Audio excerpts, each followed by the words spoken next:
சூர்யாவை வீட்டுக்கு கூட்டிட்டு வந்ததுமே மகா சாப்பிடலாம் வச்சு படுத்ததுக்கு அப்புறம் பக்கத்திலேயே நைட்டெல்லாம் கண் முழிச்சு பார்த்துக்கிறாங்க. சூர்யா ரெஸ்ட் எடுக்கிறாரு. இங்கே போலீஸ் ஸ்டேஷனில் பார்த்தோம்னா பிரபாவை நீங்கள் வெளியில் இன்னைக்கு கூட்டிகிட்டு போகலன்னா நாளைக்கு கோர்ட்டு கூட்டிகிட்டு போனாங்கன்னா தண்டனை கிடச்சிருன்னு சொல்லி கான்ஸ்டபிள் சொன்னதுமே ஏதாவது ஒரு பெரிய ஆளை கூட்டிகிட்டு வாங்கன்னு சொன்னதும் பார்த்தா ஈஸ்வரியும் அவங்க அதாவது பிரபாவோட அப்பாவும் நம்ம போய் மகாவோட வீட்டில் போய் சொல்லலாம் அப்படிங்கிற மாதிரி மகாவோட வீட்டுக்கு கிளம்பி வராங்க. இங்கே பார்த்தா எல்லாம் கோயிலுக்கு போயிருந்தவங்களாம் திரும்பி வந்ததுக்கப்புறம் சூர்யாவோட அம்மா இருக்காங்கல்ல லட்சுமி, அவங்க வந்து பார்த்தா ரொம்ப கோவமாக மகாவை பிடிச்சி சண்டை போடுறாங்க. அது பெரிய ஆர்கியூமெண்ட் நடக்குது. நம்ம ஏற்கனவே ப்ரோமோவில் பார்த்த மாதிரி தான்.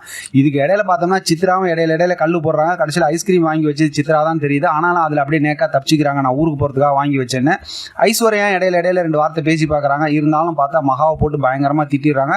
ஒரு கட்டத்தில் சத்தம் கேட்டு சூர்யா எந்திரிச்சு வந்து என்னை காப்பாற்றினதே மகாதான்னு சொல்லி சொன்னதுமே ரொம்ப சந்தோஷமாயிடுறாங்க. இப்போ மகாவை அங்கேருந்து போக சொல்லிடுறாரு. இப்போ எல்லாரும் வந்து அதாவது சூர்யாவோட அம்மாவை தான் சண்டை போடுறாங்க. ஏன் தேவையில்லாமல் பேசிவிட்டீங்க அப்படிங்கிற மாதிரி. அடுத்து பார்த்தோம் அப்படின்னா நம்ம ஏற்கனவே ப்ரோமோவில் பார்த்த மாதிரி தான் நாளைக்கான எபிசோடில் மகாவுக்கு போய் சூர்யாவோட அப்பாவும் அம்மாவும் நன்றி சொல்ல போகிறாங்க.